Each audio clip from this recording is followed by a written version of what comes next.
Lenny? I'm sorry. A quick question to follow up with Dr. Jones's comments. I'm wondering if you can help us understand a little bit also the sequencing of members in terms of, I know that we don't have really a staggered system. Is there any kind of possibility of that occurring with the new people coming on? The reality is almost this entire committee is sort of ending their terms almost within a year, and that certainly makes for some discontinuity in terms of what we've been trying to accomplish. And is there anything that can be done regarding that issue for the future? We've actually been working on staggering. We were just overwhelmed thinking, oh my goodness, the very same point, losing 5 members. We lose Jason this summer, and then 5 more members will churn over. I mean, it's a very irregular sort of phenomenon. With 11 members, we've actually mapped out a scheme whereby we would get to by 2014 or 2015.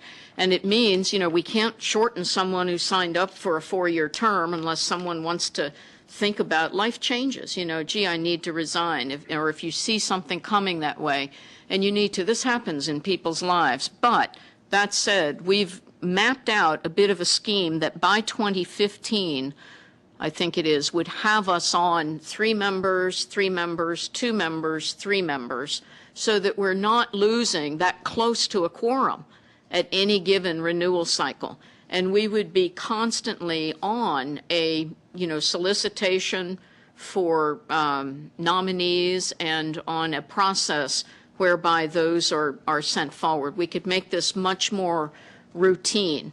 As much as we did to front load the last process, we had everything we needed by Thanksgiving, and for reasons that were entirely outside our control, our package never made it outside of the initial vetting office until after the first of the year. So that was the first delay this year. And then, the extensive vetting that we had not understood was, at the same level as the political appointees. I guess we should be thankful it wasn't taking more than a year.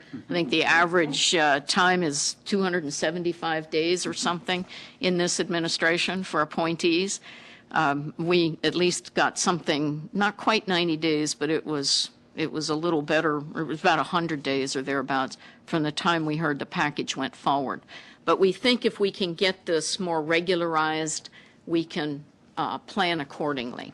So that's something I think when we talk about our procedures, our, what are we calling that, bylaws, the operating procedures for the committee, we can talk about that further.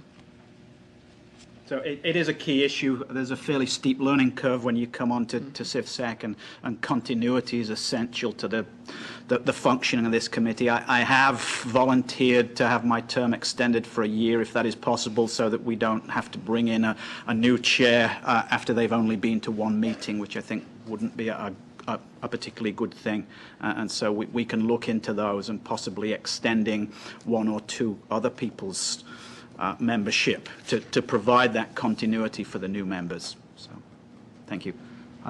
Dr. Unger? Great. Dr. Coe, I'm sure you need to go. You're certainly welcome to stay.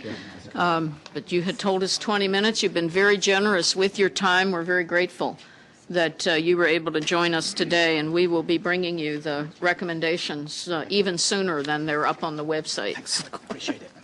Did you enjoy yourself? You're going to come again? Yeah, we'll see you again. Thanks.